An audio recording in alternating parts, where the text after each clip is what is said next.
ഒന്നും ചെയ്യേണ്ടത് ഇങ്ങനെ ചുമ്മാ ഇങ്ങനെ അങ്ങ് പിടുത്തിയാൽ മതി. ഇതേ വേണ്ട, പൊളിക്കൊന്നും വേണ്ട. അല്ല,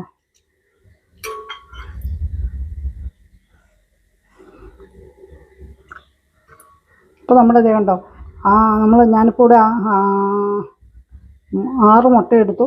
6 മുട്ടയും കണ്ടോ, ഒരു കേടും പറ്റാണ്ട് കിട്ടിയത് കണ്ടോ. അല്ലെങ്കിൽ നമ്മളിപ്പോൾ ഇങ്ങനെ മുട്ട പുഴുങ്ങിയ കുറേ മുട്ട ഇങ്ങനെ പൊട്ടി പുറത്തേക്ക് വരും, വെള്ളയൊക്കെ പൊട്ടി പുറത്തേക്ക് വരും.